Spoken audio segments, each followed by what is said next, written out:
हर हर महादेव मित्रों, एक बार फिर से आप सभी का स्वागत है। आज की जो कथा बहुत ही सुंदर है दोस्तों।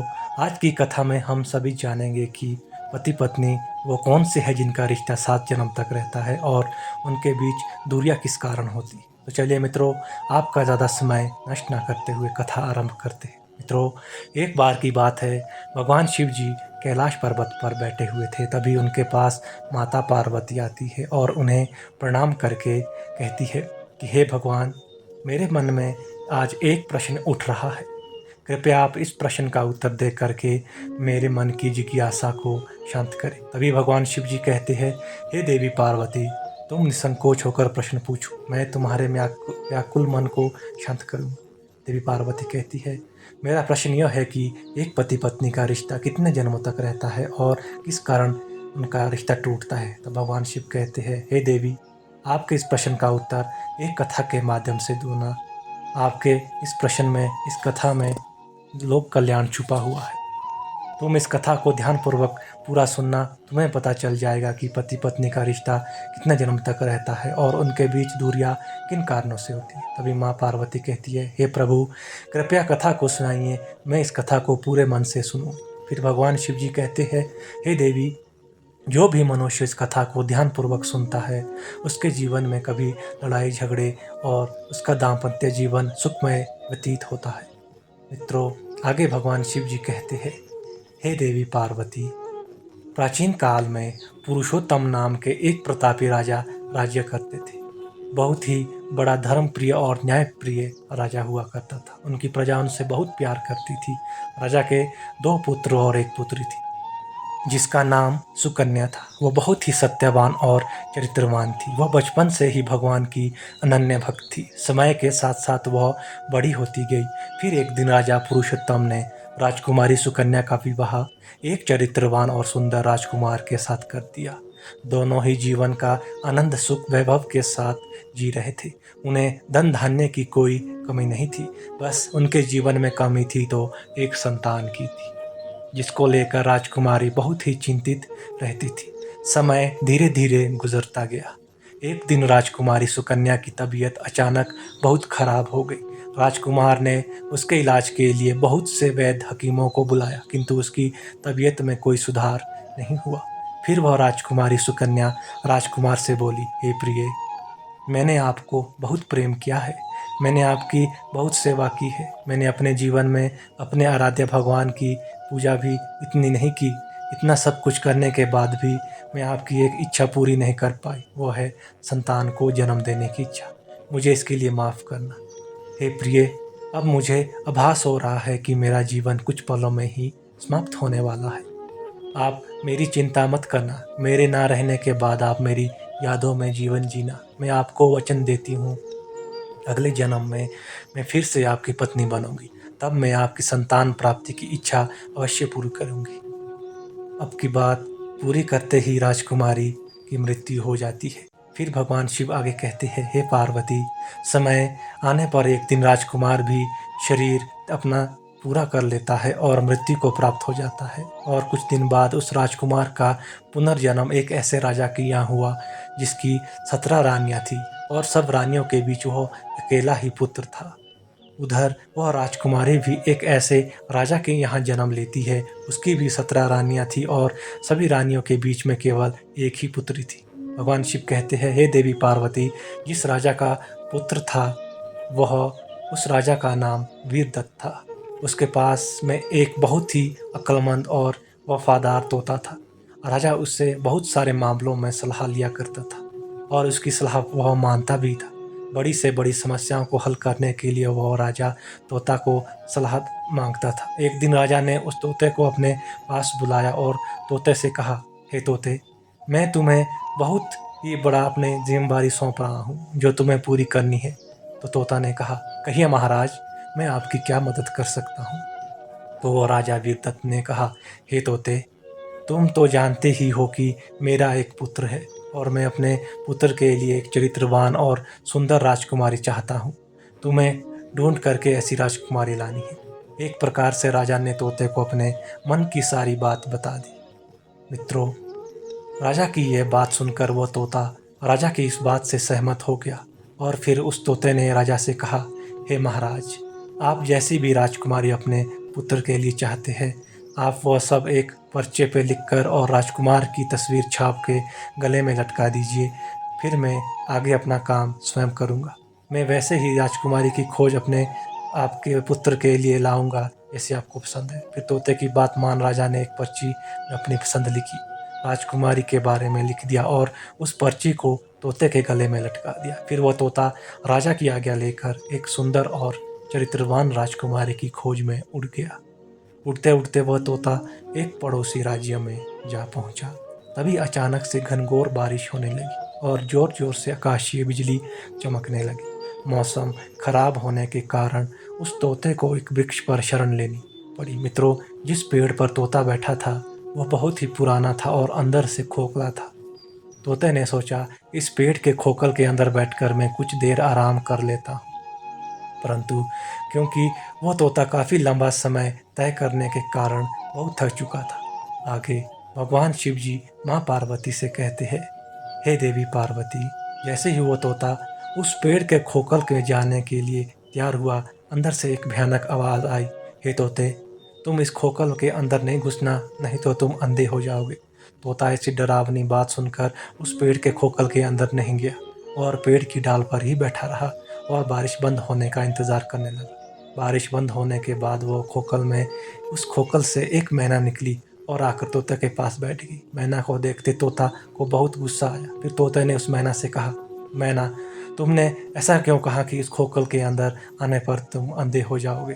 फिर उस मैना ने कहा, हे तोते, मुझे माफ़ करना, उस खोखल में 2 लोगों के लिए जगह नहीं थी, इसीलिए मैंने डरावनी आवाज़ में तुमसे ऐसा बोला। फिर वो दोनों बहुत देर तक बातें करते रहे। फिर मैना ने तोता से पूछा, आप इस घनघोर बारिश में कहाँ जा रहे हैं? तो तोते ने मैना को सारी बात बताई कि वो कहाँ जा रहा है। फिर तोते की बात सुनकर मैना ने कहा, आज की हमारी मुलाकात बहुत ही अच्छी रही। फिर वो मैना तोते से आगे कहती है कि आप अपने मालिक के प्रति जितने वफादार हो, मैं भी अपने मालिक के प्रति उतनी ही वफादार हूँ। आप अपने राजा के बेटे के लिए एक ऐसी राजकुमारी की तलाश कर रहे हैं जो चरित्रवान हो और सर्वगुण संपन्न हो। उसी प्रकार मैं भी अपने राजा चक्रधर की पुत्री यानी कि राजकुमारी के लिए ऐसी राजकुमार की तलाश में निकली हूँ जो कि अंदर सर्वगुण संपन्न हो और धर्मवान, चरित्रवान और दिखने में सुंदर हो। मित्रों, फिर भगवान शिव जी माता पार्वती से कहते हैं, हे देवी पार्वती। फिर वो तोता मैना से कहने लगा, तोता, हे मैना, अब तो हमारा और तुम्हारा काम आसान हो गया है। जैसा राजकुमार तुम्हारे राजा चक्रधर को चाहिए, वैसी राजकुमारी हमारे राजा को भी चाहिए। तो मैना कहने लगी, अब तो बात पक्की है। फिर उस तोते ने मैना का राजवीर दत्त की और उधर मैना ने तोता को अपने राजा की सारी पसंद बताई।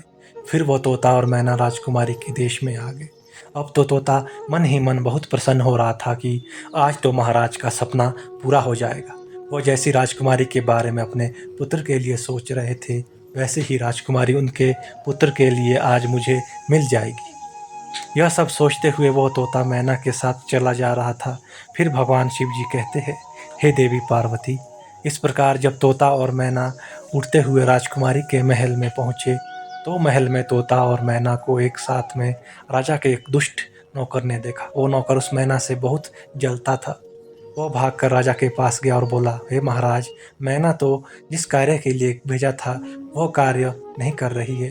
वो तो एक तोते के साथ गुलछड़े उड़ा रही है। ये सब मैंने स्वयं देखा है। फिर उस दुष्ट नौकर ने कहा, महाराज, वो मैना आपके साथ में बहुत बड़ा विश्वासघात कर रही है। वो आपकी आज्ञा की अवहेलना कर रही है।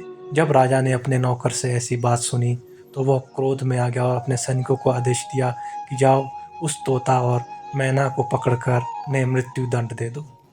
जिस पर राजा ने तोता और मैना को मारने की सज़ा सुनाई थी। उस समय मैना राज दरबार की छत के ऊपर बैठी थी। उसने यह बात सुन ली। फिर मैना ने यह बात तोता से कहा कि हम दोनों को जान खतरे में है। जितना शीघ्र हो सके हमें यहाँ से कहीं दूर भाग जाना चाहिए और यहाँ से उड़कर किसी सुरक्षित स्थान के लिए जाना होगा। तब तोता ने कहा, नहीं तो हम कहाँ जा सकते हैं? इससे पहले कि सैनिक के तीर हमको मारे, हम यहाँ से कहीं दूर भाग जाते हैं। फिर ऐसा सोचकर वो तोता और मैना वहाँ से उड़कर बहुत दूर एक सुरक्षित स्थान की खोज में चले गए। इधर राजा के सैनिक जब उन्हें मारने गए तो वहाँ वो तोता और मैना दोनों उन्हें नहीं दिखाई दिए। फिर वे सैनिक उस तोता और मैना को खोजने लगे, किंतु उन्हें तोता और मैना कहीं नहीं दिखाई दिए। थक हार कर वे अपने आप को यह सांत्वना देते हुए वापस आ गए कि लगता है तोता मैना को राजा के आदेश का पता चल गया है, इसलिए वो किसी सुरक्षित स्थान पर भाग गए हैं। अब तोता और मैना ने कुछ दिनों तक इंतज़ार किया ताकि लोग उस बात को भूल जाएं। फिर उसके बाद वे दोनों वापस महल आए और राजा चक्रधर के सामने बैठ गए। फिर मैना ने कहा, हे महाराज, आप हमको क्यों मारना चाहते थे? हमने ऐसा क्या गुनाह किया है? हम तो आपके वफादार हूँ, आपके महल के नौकर मुझसे जलते हैं, इसीलिए उन्होंने हमारे बुराई की है। हम तो इस तोते के साथ आपको एक खुशखबरी सुनाने आ रहे थे। हे महाराज, यह तोता राजा वीरदत्त का बहुत ही वफादार मंत्री है। जब वीरदत्त को अपने सभी कार्यों में इस तोते से सलाह ज़रूर लेते हैं। फिर वो तोता अपने राजा की बात बताते हुए कहता है, हे राजन, मैं अपने महाराज की आज्ञा से उनके इकलौते पुत्र के लिए एक सुंदर और चरित्रवान राजकुमारी को खोजने के लिए निकला था। तभी मुझे आपकी वफादार सेनापति निमैना मिल गई थी, जो आपकी आज्ञा अनुसार ऐसे ही राजकुमार को खोज रही थी। जब मैंने अपनी पसंद के बारे में बताया तो मेरा आपसे मिलने का मन हुआ, इसलिए मैं आपके पास आ गया हूँ। फिर उस तोते ने कहा, हे राजन, हालांकि आप दोनों राजाओं ने एक दूसरे को कभी देखा नहीं है, पर आप दोनों को अपने बच्चों से एक दूसरे से विवाह करा देना चाहिए, क्योंकि उस राजा को ऐसी बहू चाहिए जिससे आपकी बेटी है, और आपको ऐसा दामाद चाहिए जैसा वीरदत्त का पुत्र है। मित्रों, इस प्रकार से तोता और मैना ने अपने मन की बात राजा से कहकर राजा को खुश कर दिया, और फिर तोता ने राज की तरफ अपने गले में लटकी हुई पर्ची दे दी, जिससे राजा वीरचंद के अपने पुत्र राजकुमार की पसंद लिखी हुई थी और उसकी तस्वीर छपी रखी थी। फिर राजा चक्रधर ने वो पर्चा पढ़ा और राजकुमार की तस्वीर देखी तो बहुत ही खुश हुआ। पहले तो उस तोते पर वह विश्वास नहीं कर रहा था। फिर तोते के साथ में पर्चा को देखा और राजकुमार की तस्वीर देखी तो राजा को तोते पर विश्वास हो गया। उसके बाद राजा ने वो तस्वीर अपने एक सैनिक के हाथों अपनी रानियों के पास भिजवा दिया और कहा, यह तस्वीर रानी को दिखा करके कहना कि उन्हें पसंद आई है या नहीं आई है। फिर कुछ दिन बीत गए पर तस्वीर वापस नहीं आई। राजकुमारी को वह तस्वीर बहुत ही पसंद आई। अब तो राजकुमारी उस राजकुमार की तस्वीर को अपने हाथों में लिए ही रखती थी, और कुछ दिनों के बाद रानियों की तरफ से जवाब आया कि राजकुमार सबको पसंद है, अब उनकी शादी जल्द ही होनी चाहिए, क्योंकि राजकुमारी तो राजकुमार को देखे बिना रह ही नहीं पा रही थी। जैसे ही यह जवाब राजा के पास पहुंचा तो राजा ने तोता को यह कह करके वापस भेज दिया कि वो अपने महाराज से जाकर कहे कि राजकुमार की मनपसंद लड़की उन्हें मिल गई है, और वो राजकुमार के विवाह की तैयारी शुरू कर दे और 1 माह के अंदर ही बारात लेकर अपने राज्यों ले जाए। राजा चक्रधर की ये बात सुनकर तोता बहुत ही प्रसन्न हुआ। फिर तोता ने राजा को प्रणाम किया और आज्ञा लेकर अपने राज्यों की ओर वापस उड़ चला। अपने राज्यों में पहुंचकर तोते ने राजा को अपनी यात्रा की सफलता के बारे में बताया, तो राजा यह सुनकर बहुत ही खुश हुआ कि जैसी वह बहू चाहता था उसे वैसे ही राजकुमारी अपने बेटे के लिए मिल गई है। राजा ने यह खुशखबरी अपनी रानियों को सुनाई। वे सब भी यह खुशखबरी सुनकर बहुत प्रसन्न हुए। फिर राजा ने अपने मंत्रियों और सैनिकों को आदेश दिया कि राजकुमार के विवाह की तैयारी शुरू की जाए। राजा का आदेश मिलते ही सभी मंत्री और सैनिक विवाह की तैयारी में लग गए। आगे भगवान शिव जी कहते हैं, हे पार्वती, राजकुमार के लिए राजा ने सबसे कीमती और बढ़िया कपड़े बनवाए और उसके रथ को अनमोल हीरे मोतियों से सजवाया। सभी सैनिकों के लिए नई पोशाक तैयार कराई और राजकुमारी को उपहार देने के लिए हीरे जवाहरात से भरकर थैला सजवाया और बढ़िया किस्म के इत्र आदि इकट्ठा करवाए। विवाह की तैयारी करते हुए कब दिन गुजर गए पता ही नहीं चला। विवाह की सभी तैयारियां पूर्ण हो चुकी थी। बारात को महल से निकलने के लिए 2 दिन शेष बचे थे। तभी राजा वीरदत्त के जीवन में एक ऐसी घटना घटी कि एक ही पल में महल की सारी खुशियां दुख में बदल गई। फिर माता पार्वती भगवान शिव से पूछती है, ये प्रभु, ऐसा क्या हुआ राजमहल में? तब भगवान शिव ने कहा कि हे देवी पार्वती, राजमहल में ऐसे एक दिन वीरदत्त घुड़सवारी कर रहे थे। एक दिन अचानक से फिर उनका संतुलन बिगड़ गया और वे घोड़े के गिरकर उनकी मृत्यु हो गई। इस घटना ने सारे राजमहल परिवार को झकझोर के रख दिया। राजकुमार को अब अपना विवाह टालना पड़ा, क्योंकि ऐसे समय पर शादी के लिए राजकुमार का जाना अपने पिता का अपमान करने के बराबर था। फिर जैसे ही राजकुमार के पिता की मौत का अफसोस का समय बीता, फिर राजकुमार तोते के साथ में अपने राज्यों की ओर बारात लेकर चल पड़ा। कई दिनों का सफ़र तय करने के बाद राजकुमार बारात लेकर तोते के साथ राजकुमारी के महल के पास वाले बगीचे में विश्राम करने के लिए रुका।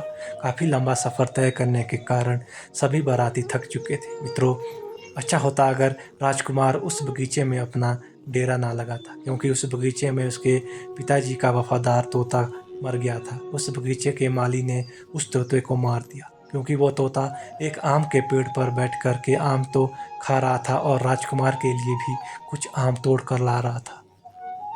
यह बात उस बगीचे के मालिक को पसंद नहीं आई और तोते पर क्रोधित होकर उसने तोते को मार दिया। तोते की मृत्यु से राजकुमार बहुत दुखी हुआ।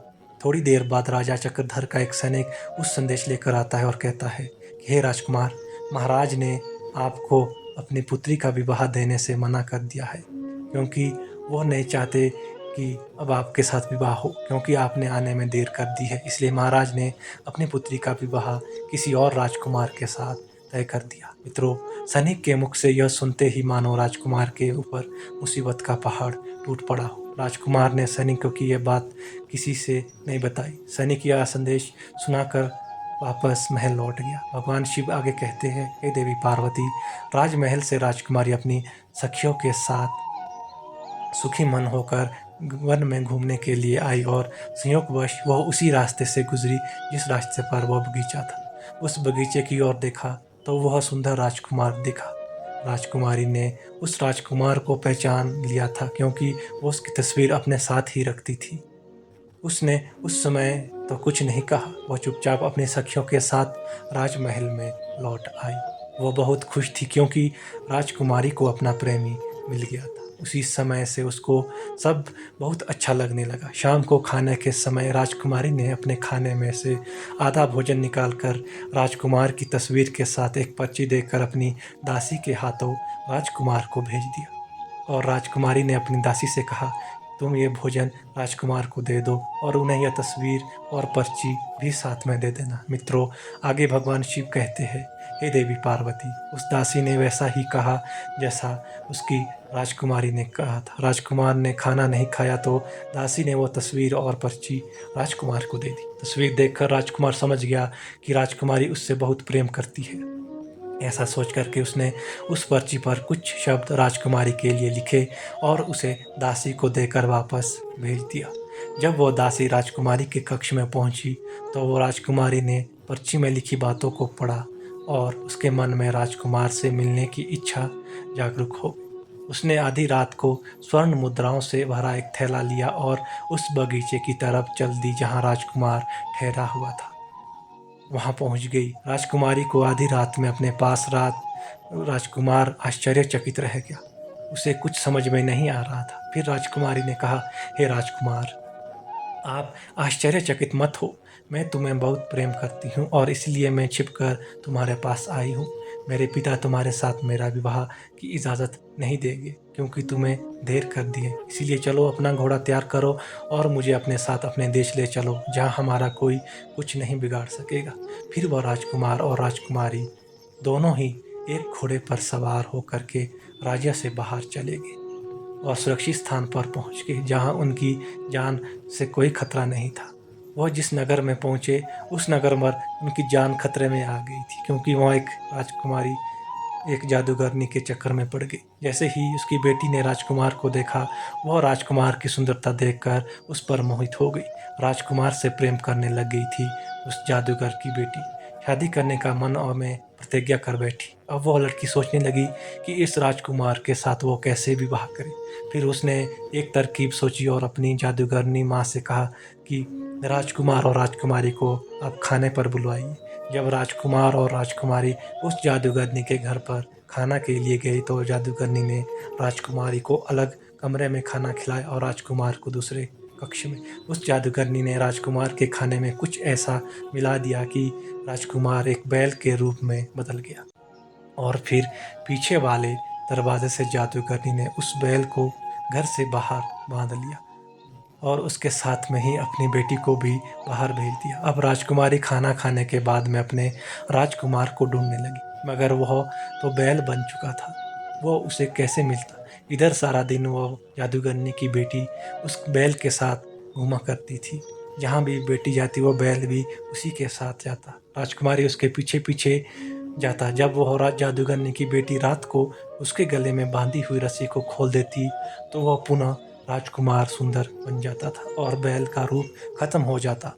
और जैसे ही सुबह होती थी वैसे ही वह दोबारा से रस्सी उसके गले में बांध देती और वह फिर से बैल बन जाता था। इधर राजकुमारी को राजकुमार से मिले हुए कई दिन बीत चुके थे। राजकुमारी पागलों की तरह अपने राजकुमार को इधर उधर ढूंढ रही थी। वह बहुत दुखी हो गई थी। उसको पता ही नहीं था कि अब वह करे तो क्या करे।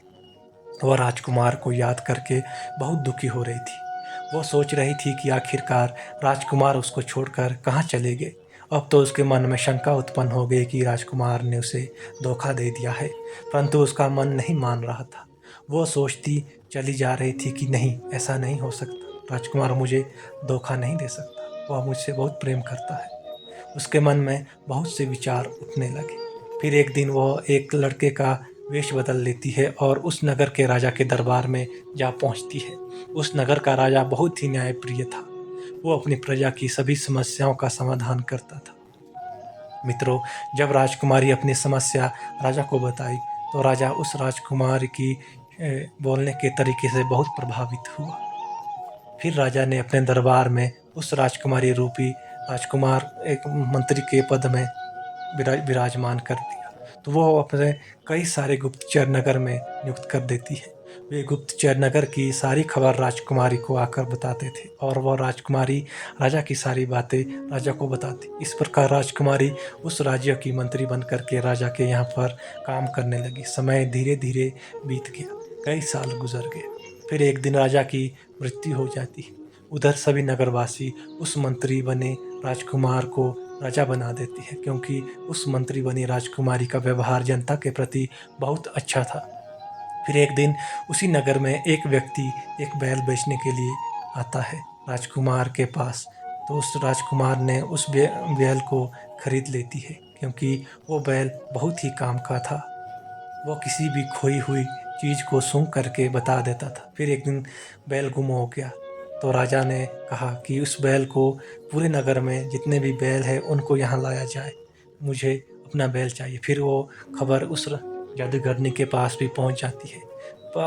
नगर के सभी बैलों के साथ अपने साथ यहाँ स्वर एकत्रित हो जाए, मगर उस जादूगरनी ने अपना बैल नहीं लाया।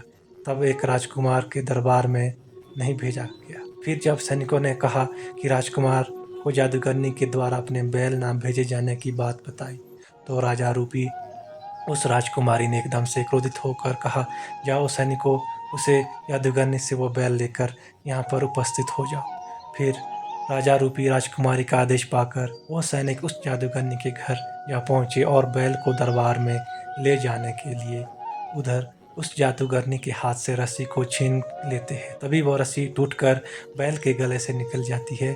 रस्सी के गर्दन से निकलते ही वो बैल एक सुंदर राजकुमार के रूप में बदल गया। फिर वह सैनिक उस राजकुमार को अपने साथ लेकर राज दरबार में आते हैं और राजा रूपी राजकुमारी से सारी घटना बताते हैं।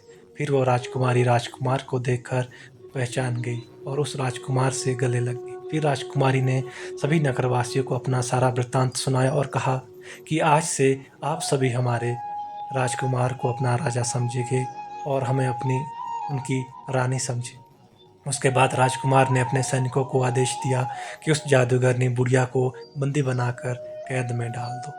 आगे भगवान शिव कथा सुनाते हुए कहते हैं, हे देवी पार्वती, राजकुमारी और राजकुमार के व्यवहार को देख उस राज्य के नगरवासियों ने उन्हें अपना राजा स्वीकार कर लिया। अब वह राजकुमार राजा बनता है और वह राजकुमारी रानी बनती है। और फिर उस जादूगरनी की बेटी को राजकुमार कैद में डलवा देते हैं, क्योंकि वो जादूगरनी की बेटी उसे पूर्व जन्म में अपने पति को मिथ्या आरोप में लगाकर एक राजा की कैद में डलवा दिया था। इसीलिए उसे भी उसके कर्मों का फल मिल गया और उस जादूगरनी की बेटी को राजा की कैद का सामना करना पड़ा। एक दिन की बात है, वह राजकुमार अपनी पत्नी राजकुमारी के साथ अपनी माँ से मिलने के लिए अपने राज्य को जाता है। जब वे अपने नगर पहुँचती है तो रास्ते में उन्हें एक पुराना बट वृक्ष मिलता है, जिसके नीचे वे प्रतिदिन शाम को बैठकर बातें किया करते थे। राजकुमार और राजकुमारी की नज़र जैसे ही बट वृक्ष पर पड़ती है तो वे दोनों एकदम से चौंक जाते हैं। उन्हें अपने पूर्व जन्म की सारी घटना याद आ जाती है। वे दोनों एक दूसरे को देखकर बहुत खुश हो जाते हैं। फिर वह राजकुमारी राजकुमार से कहती है कि हे प्रियवर, मुझे सब कुछ याद आ गया है। मैं आपको बहुत प्रेम करती थी, आप भी मुझे बहुत प्रेम करते थे। मैंने आपकी बहुत सेवा की थी, परंतु मैं आपकी एक इच्छा पूरी नहीं कर पाई थी। मैं आपको संतान को जन्म देने से पहले ही इस संसार को छोड़कर चली गई थी। मृत्यु से पहले मैंने आपको वचन दिया था कि अगले जन्म में मैं फिर से आपकी पत्नी बनूंगी और आपकी इच्छा को पूरा करूंगी। इसलिए हम दोनों फिर से एक होकर के मिले हैं और मुझे पूरा विश्वास है कि इस जन्म में ईश्वर हमारी अवश्य सुनेगा और आपको संतान का सुख अवश्य मिलेगा। फिर समय धीरे धीरे बीतता गया और राजकुमारी गर्भवती हो जाती है और एक निर्धारित समय के पश्चात एक सुंदर से पुत्र को जन्म देती है और अपने पति को दिए गए वचन को पूरा करती है। पुत्र प्राप्ति की खुशी में राजकुमार सारे नगर में उत्सव का आयोजन करता है और बहुत सा धन गरीबों और ज़रूरतमंदों में बांट देता है। हे मित्रों, आगे भगवान शिव जी माता पार्वती जी से कहते हैं, हे देवी पार्वती, स्त्री अपने पुरुष के प्रति जो प्रेम करती है और आपस में किसी भी प्रकार का भेदभाव मन में नहीं रखते, तो ऐसे प्रेमी अवश्य मिलते हैं। वही अगर स्त्री अपने पति को धोखा देती है, उसके साथ छल करती है, पराये पुरुषों के साथ संबंध रखती है, तो ऐसी स्त्रियों के साथ हमेशा गलत होता है और वे जीवन भर दुखी रहती है। इसीलिए पति पत्नी का रिश्ता अटूट विश्वास का होता है। उन्हें एक दूसरे के साथ विश्वास बनाए रखना चाहिए और जो स्त्री पुरुष विश्वास की डोर मजबूत रखते हैं, वे सातों जन्मों तक पति पत्नी के रूप में मिलते हैं और उनकी पूर्व जन्म की बची हुई इच्छाओं को भी ईश्वर पूर्ण करने के लिए मजबूर हो जाते हैं। जिस प्रकार राजकुमारी को अपने अगले जन्म में वही राजकुमार पति के रूप में मिला और उसकी शेष बची हुई इच्छा जो संतान की प्राप्ति थी, उसे अगले जन्म में पूर्ण हो जाती है। आगे भगवान शिव माता पार्वती से कहते हैं, हे देवी, इस कथा से मनुष्यों को पूरा सीख मिलती है कि भाग्यों में जो नहीं होता वो कभी नहीं मिलता, क्योंकि जादूगरनी की बेटी का चरित्र ठीक नहीं था। वो अपनी जादू शक्ति के बल पर राजकुमार को हासिल करना चाहती थी, जो कि राजकुमार उसके भाग्य में नहीं था। इसीलिए वो उस राजकुमार को हासिल नहीं कर सके, क्योंकि जो भाग्य में नहीं होता वो कभी नहीं मिलता। राजकुमार केवल उस राजकुमारी के भाग्य में थे, इसीलिए वो इतनी सारी मुश्किलों को झेलने के बाद भी उस राजकुमारी को मिल गया। भगवान शिव कहते हैं कि अब तो आपको सारी जानकारी मिल गई होगी। तब माता पार्वती कहती है, हे प्राणनाथ, मुझे अब सब मालूम हो गया है कि किस पति पत्नी का रिश्ता 7 जन्मों तक रहता है। मित्रों, आशा करते हैं कि आपको यह कहानी पसंद आई हो।